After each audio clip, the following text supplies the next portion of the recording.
thousands of years, we have gazed in awe at the night sky. In watching their slow yet relentless movement across the heavens, people discovered that the changing pattern of the stars precisely matched the ebb and flow of seasons. This allowed for the development of the calendar and the rise of agriculture. But some objects in the sky followed neither pattern nor orderly path, seeming to defy the natural laws that bind all things. These unidentified flying objects, or UFOs, challenged human understanding, provoking a quest that continues to this day.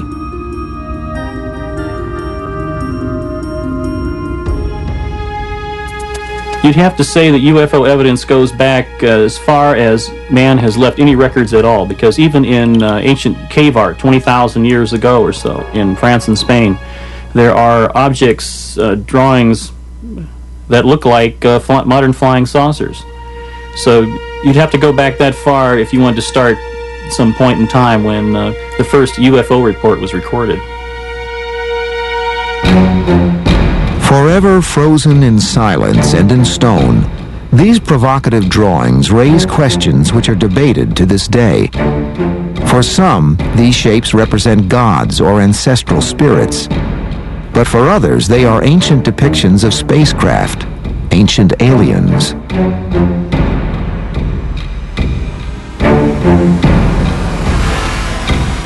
Text from the world's earliest civilizations, including Sumeria some 5,000 years ago, mention strange aerial phenomena and the beings who controlled them.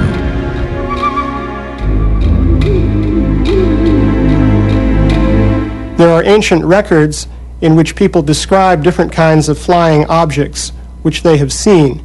In some cases, the people were describing what they understood to be flying vehicles piloted by various categories of living beings. There are written accounts which describe this in great detail.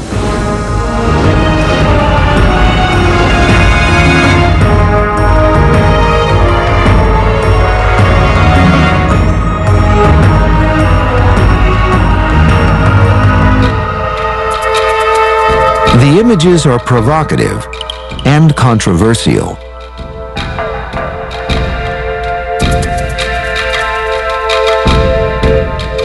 A lot relates to how you interpret the signs that we see. Is a sketch on the wall an alien in a space helmet? Is it a diving helmet? Or is it just a decorative piece of work from a science fiction writer of several thousand years ago? So the further back you go, the harder it is to interpret. Despite increasing public support for the notion that UFOs may have been visiting the Earth since the dawn of history, the scientific community is overwhelmingly skeptical about the subject. Ancient people saw weird things in the sky, and they were convinced that these were symbols of God's intentions. Their lives were controlled by the gods. And in every case that I am aware of, there is an alternate explanation. It could have been a meteor, which they didn't understand. It could have been some ball lightning. It could have been any kind of thing that was just totally unknown to primitive man, and so they always interpret these things in terms of supernatural. Despite scientific skepticism, the annals of human affairs contain many curious examples of strange objects seen in the sky.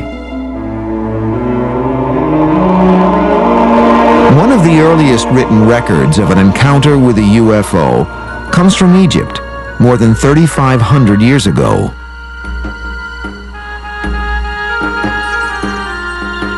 There's a story about Thutmose III, Egyptian pharaoh, who saw circles of fire in the sky and started off with one, and then the report says that there were, a few days later, there were many of them in the sky.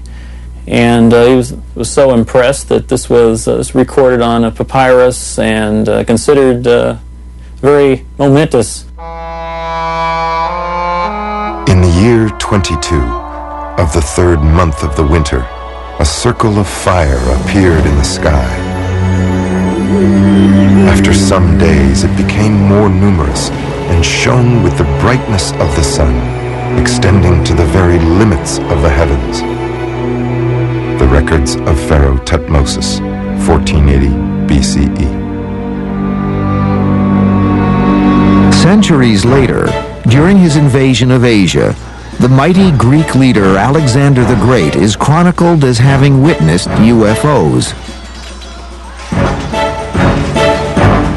While crossing a river in 329 BC, Alexander and his men observe what are described as gleaming silver shields in the sky.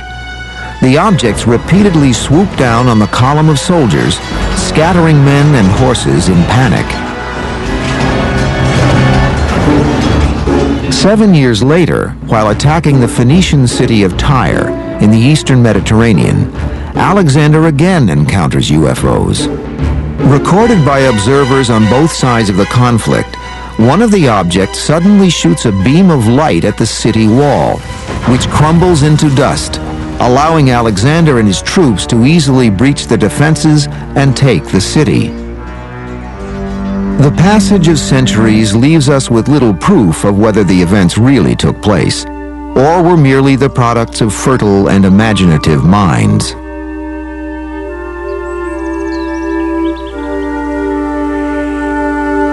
Remember, the working hypothesis for historians for hundreds of years has always been that mankind is alone, that there are no intruders from outer space, that there were no advanced civilizations, that our civilization, and each generation thinks this, is at the peak. We're it. Well, unless you throw out those assumptions, there's no way you're going to get at the truth of these old accounts. Many of the accounts are mystifying indeed. Medieval Europe was the scene of a mysterious incident in 1463 when a strange slab-like object reportedly appeared in the sky. Surrounded by flames and a bright light, it glided eerily above the landscape. This drawing was made by Hermann Schaden, a witness to the event. A century later, another witness recorded this unearthly occurrence above the skies of Nuremberg, Germany. On the morning of April 14, 1561, huge round cylinders were said to have appeared above the city. Smaller circular objects emerged from them, appearing to engage in battle with one another. 5 years later, a similar display was reported above Basel, Switzerland. This time, many of the objects attacked one another, were consumed by fire, and then vanished without trace. Once again, the encounter was documented by a local witness. By the early 19th century, the world seemed to be resonating to the mysterious presence of unidentified flying objects. Countless theories were proposed as to what they were and where they came from. A lot of the ancient stories about UFOs are really stories about angels and leprechauns and things of that sort, which existed in the mythology of the time. They're, I think, a product of the very powerful fantasy ability of the mind. After all, everyone dreams. The subject of UFOs is a sensitive one, with supporters on opposing sides of an ongoing debate. We have today an enormous body of evidence of people seeing consistently reported beings in terms of their shape, their size, little details that indicate a phenomenon is going on where those beings are associated with spacecraft, flying saucers, call them what you want. So I think as an explanation, oh, people are just seeing the same leprechauns that they saw before, is a foolish explanation. Maybe the people back then were seeing the same little gray guys that are coming here now.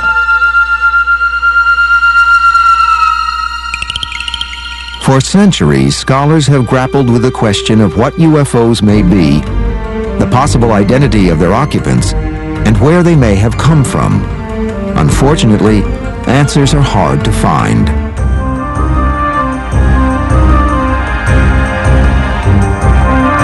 When we return, we look to an unlikely source for the answers. Some of the earliest accounts of UFOs ever recorded may be contained within the pages of the Holy Bible. Secrets of the ancient world.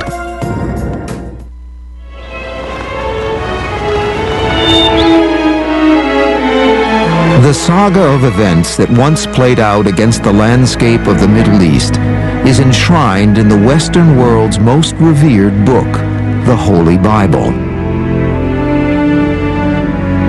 In recent years, the Bible has been increasingly touted by some investigators as a collection of stories describing encounters with aliens and UFOs. But the topic is controversial. Can the sacred nature of the biblical texts be challenged? With the decline of religion that has been experienced by a great many people, I think people are looking for an alternative that is more scientific. And so the possibility of life is one that has been suggested by scientists. So the next best thing to having a supernatural intervention in our world is to have UFOs visiting us from another civilization. So I think there's a certain would-be religious urge that has moved in the direction of supporting UFOs. The search for humanity's first possible contact with alien beings in prehistoric times leads to an unlikely place, to the Bible's earliest chapters, to the book of Genesis. Genesis describes conditions in the world at the dawn of time.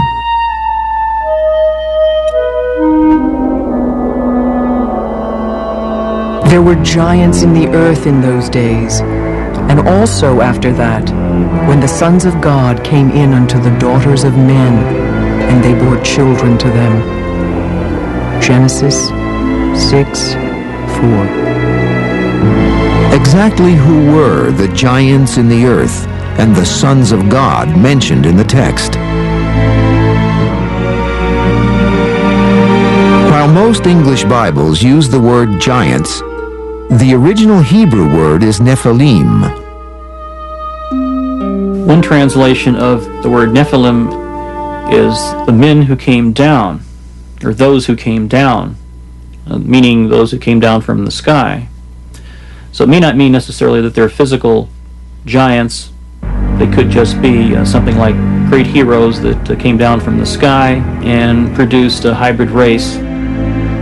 For many investigators hoping to unlock the mystery of UFOs in the ancient world, the Bible contains other intriguing clues. The Bible is full of UFO references that can be interpreted as such, and they were very well recorded. One of the best examples of classic UFO story is the story of Moses.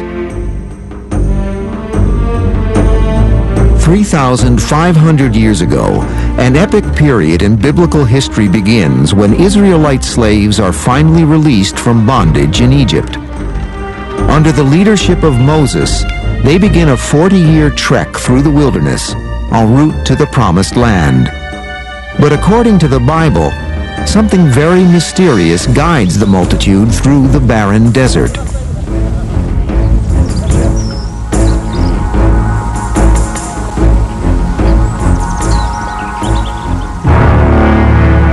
The Lord went before them by day in a pillar of cloud to lead the way, and by night in a pillar of fire to give them light. Exodus 14:21. Some believe the biblical passage contains another dimension to the meaning long cherished by most Christians and Jews. Some people interpret the pillar of smoke and the pillar of fire that Moses followed through the wilderness as being similar to a cigar-shaped UFO. It expresses a theme of an extraterrestrial intelligence, some sort of advanced form of life and intelligence that's guiding man, something that's higher than man. Some of the most intriguing biblical passages concern Mount Sinai and the handing down of the Ten Commandments.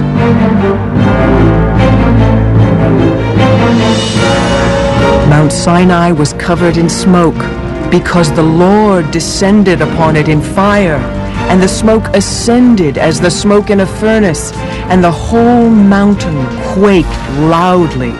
And when the voice of the trumpet sounded and waxed louder, Moses spake, and God answered. Exodus 19:18.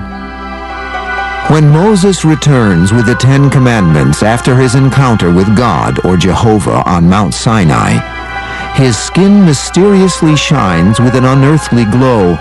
His hair has turned snow white. The story of Moses has been tied in with an extraterrestrial encounter. His hair was turned white, which some have linked with the possibility of radiation exposure and so forth. It's easy to see how this could be regarded as a classic UFO encounter. The notion that the Israelites may have been led to the Promised Land by some form of extraterrestrial entity has attracted many adherents in the last few decades. But understandably, scientists and religious leaders fiercely challenge the idea. We're dealing very much with an interpretation, and we're dealing with an issue that I think has potential for being highly controversial, because after all, if you say that Jehovah is an ET, then that changes the basis of Judaism and Christianity in a very fundamental way. But it is a question of interpretation. It's so easy to speculate. You can look at almost any story and find something that could have been signs of an extraterrestrial. But what you have to do, if you want to have such an incredible explanation, you have to have very strong proof. Otherwise, you're just gullible. Hints at possible biblical connections with extraterrestrials or UFOs are not confined to the book of Exodus. In the second book of Kings, there is the intriguing story of the prophet Elijah, who lived around 900 years before the time of Jesus. While Elijah crosses the river Jordan with his son Elisha, a strange airborne craft appears.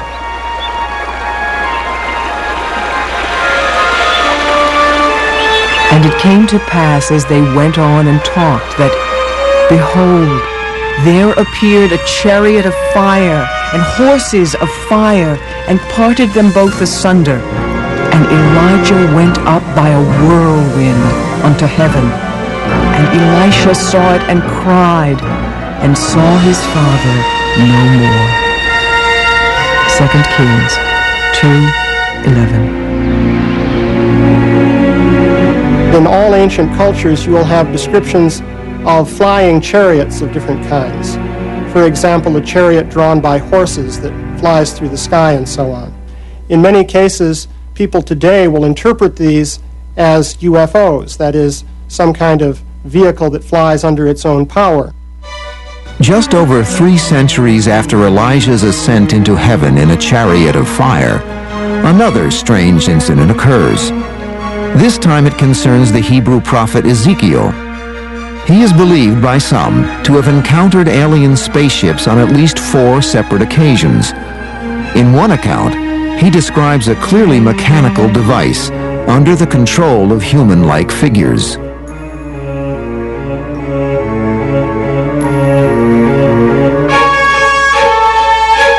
I saw 4 wheels, one wheel beside each cherub.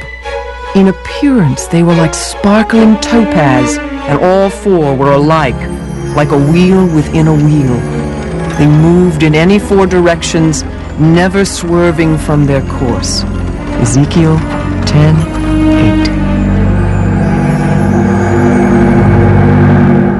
Based on the biblical description of the strange flying device, in the 1960s, NASA engineer Joseph Blumrich constructed this model.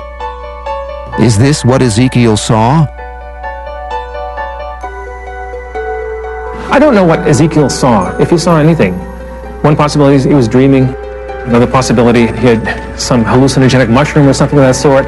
Another possibility is that he met another tribe that might have had torches and masks that were very frightening to him, and he just saw something otherworldly that he couldn't explain, and so he made up this story that explained it as best as he could with the terms that he understood in his time. Despite the ambiguity of biblical accounts, other records from prehistory have intensified the debate. Some could be interpreted to suggest that UFOs and extraterrestrials have influenced pivotal events in human history. Only on the History Channel. You are watching Secrets of the Ancient World.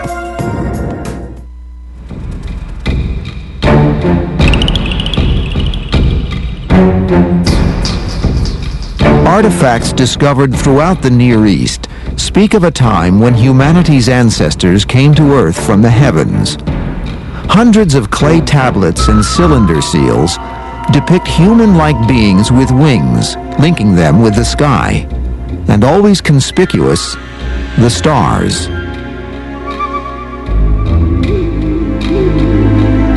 If you look at the ancient history of the Near East and consider the Sumerians and Babylonians, you'll find that these peoples believed that their civilization was given to them by beings who came down from the heavens.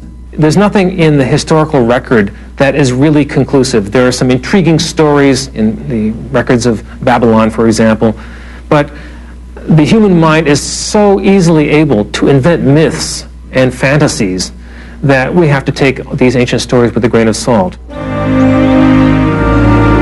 Yet archaeologists have often pondered on the exact process which led to civilization as we know it.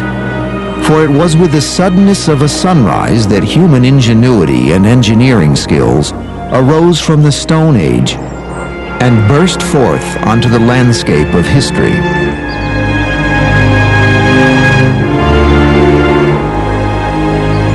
The Sphinx and the Great Pyramid at Giza are two of the greatest enigmas of all time. The exact dates of their construction are still cause for debate. How these ancient people developed the technology to build the Great Pyramid with a discipline and precision still unmatched today is unknown. The Great Pyramid of Egypt stands more than 450 feet tall. It weighs more than 6 million tons, and it has a footprint in excess of 13 acres. It's perfectly aligned to true north, south, east, and west. To achieve that precision of alignment with a monument on this scale is an extraordinary technological feat, and one that is continuously overlooked by our scholars today. Suddenly, out of nowhere, this extraordinary monument, a high-tech achievement by any standards, just appears on the desert.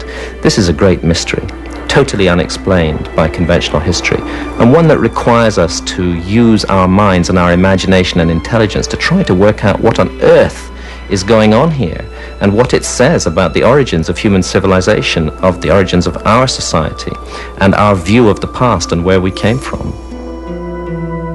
My sense is that we're missing a huge part of the human story. I think it's possible, indeed probable, that we are a species with amnesia, that we've lost the record of our story going back thousands of years before so-called history began. And I think if we could go back into that dark epoch, we would discover many astounding things about ourselves.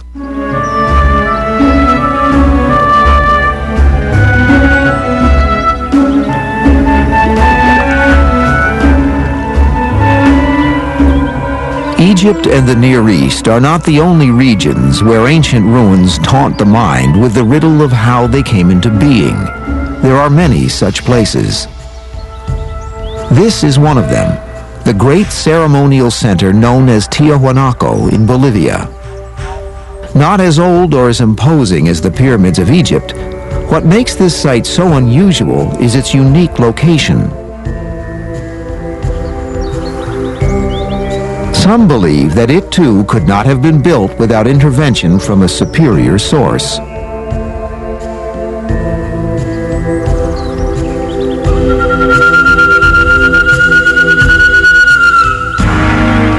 The biggest blocks at Giza weigh 200 tons. The biggest blocks at Tiwanaku weigh 400 tons.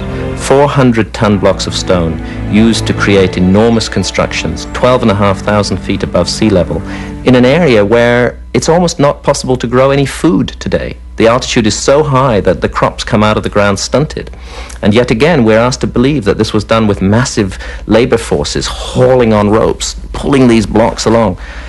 It defies belief to imagine that this was how it was done. You could not support ever a large labor force at that altitude. Whether we like it or not, we're looking at the evidence of a technology, and one that we don't understand. Like the Giza site, the site of Tiwanaku also incorporates extremely precise astronomical alignments.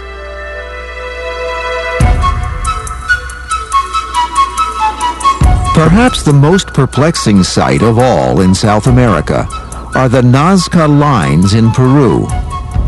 Covering more than 200 square miles, a bewildering pattern of gigantic artwork litters the Nazca Plateau.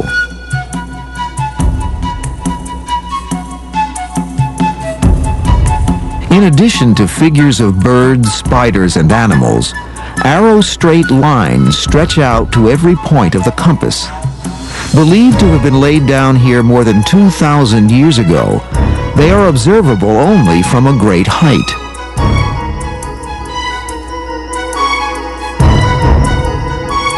Is this a canvas of signs and symbols etched in the sand to honor pagan gods? Or, as some people believe, do they contain hidden messages aimed at ancient travelers from the stars?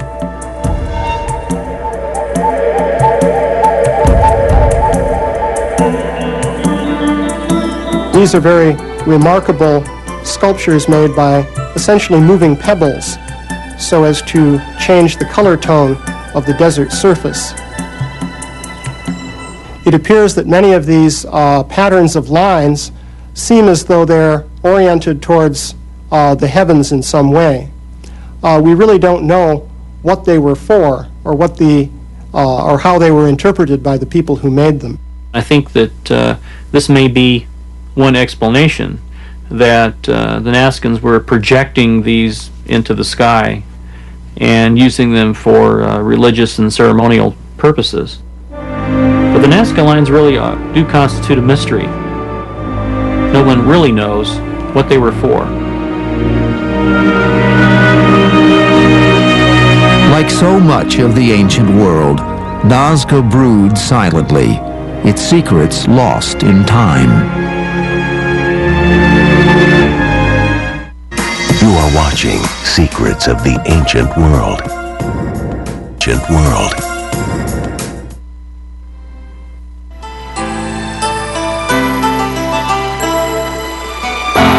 Asia, ageless land of 1,000 legends.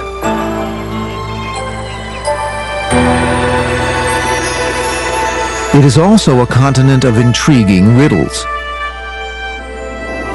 During the 1920s, while exploring northern China, famous Russian artist Nicholas Roerich wrote of a remarkable incident in the Himalayas.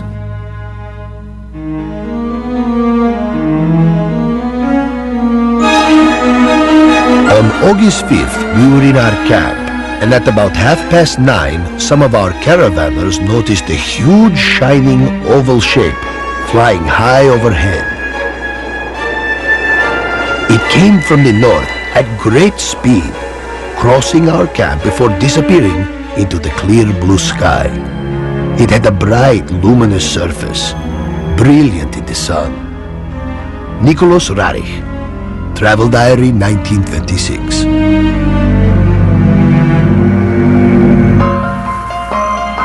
In the long history of this vast and beautiful continent, it seems that the UFO phenomenon has shaped many myths and stories handed down from generation to generation. A brief glance at the texts of ancient India is revealing, for here too we find the haunting presence of strange phenomena observed in the sky. Gurkha, flying a swift and powerful Vimana, hurled a single projectile charged with all the power of the universe. an incandescent column of smoke and flame as bright as 10,000 suns rose with all its splendor. The Mahabharata. Compiled some 2,000 to 3,000 years ago, the Mahabharata is a Hindu poem written in Sanskrit. 10 times longer than Homer's Iliad and Odyssey combined, it is a saga of conflict on a cosmic scale. The plot of the Mahabharata, which is the great epic of ancient India, has to do with an invasion of the Earth by negative extraterrestrial forces.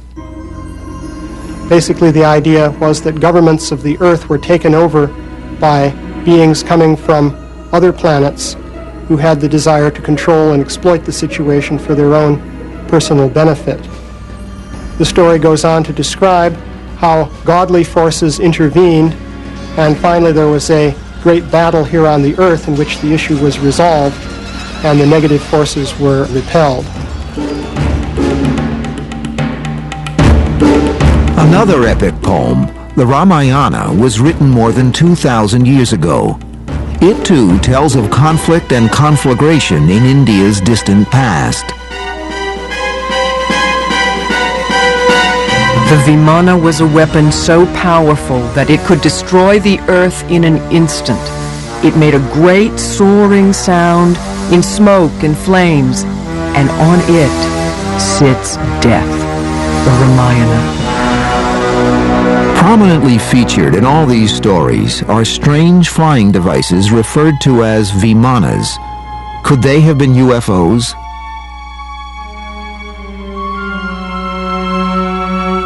The Vimana is described in some detail, and its flight pattern is also described. It's quite interesting because it is very similar to the pattern of flight which is described in the context of modern UFO sightings. For example, the Vimana would move in a very abrupt zigzag fashion. It would sometimes disappear from sight.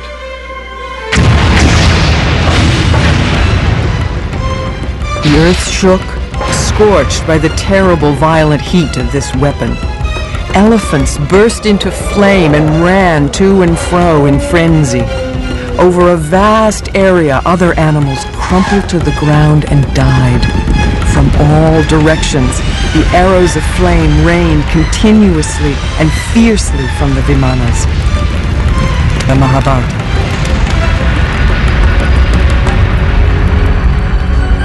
They were described as flying fortresses that were used for aerial battles. They also attacked people on the ground. They sent out missiles, according to these translations, interpretations. Sort of like a modern UFO report, except war was taking place. Could great aerial battles have been possible more than 2,000 years ago? Compelling though the stories may be, the debate continues over whether they were fact or fantasy. I think the ancient Hindu descriptions of flying machines are probably fantasies, sort of like the Buck Rogers myths of flying rocket ships long before they really existed. The easy way out? It's mythology, old science fiction, if you will. The realistic way is to say that those people were describing things that they didn't understand, but that were real. What we need is an open-minded effort to look at these things from the viewpoint of modern technology, possibly admitting that even we can't do some of the things that are described. You are watching Secrets of the Ancient World.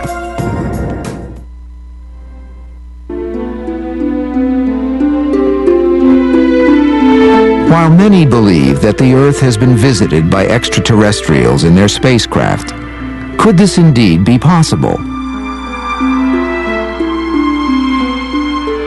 Reports of strange, unidentified flying objects have continued to trickle in throughout the centuries, echoing incidents in ancient times.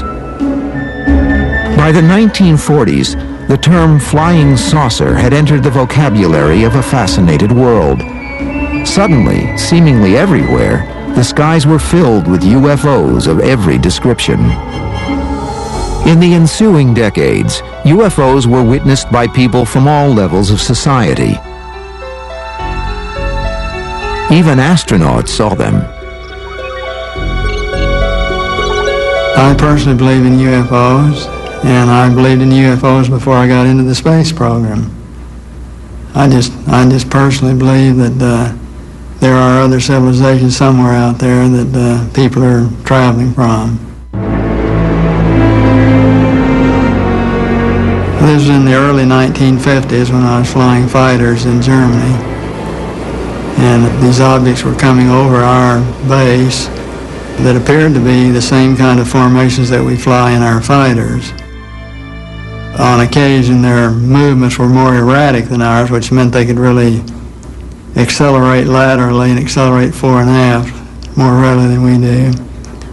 But we felt that they looked very much like high-flying fighters, except they had no wings.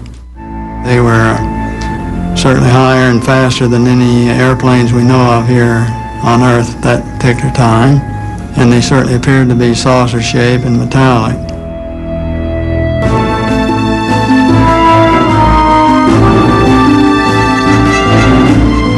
Why are UFOs so seemingly secretive and elusive?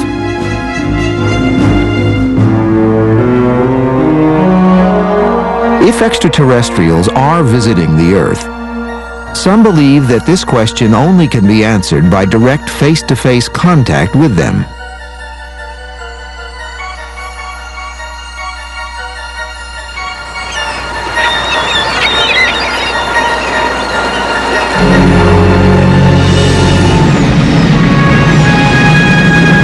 In 1977, NASA sent 2 robotic Voyager spacecraft on an ambitious exploratory tour to Jupiter, Saturn, Uranus, and Neptune, the 4 giant outer planets. Their epic journey took 12 years to complete, but they acquired more scientific data about our solar system than had been learned in the previous 5 centuries.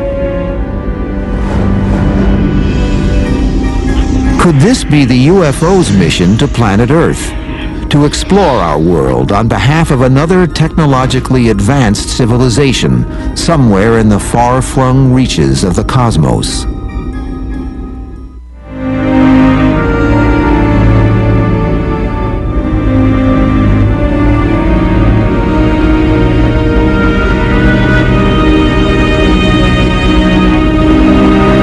We now know that the chances of finding intelligent life in our solar system are extremely unlikely.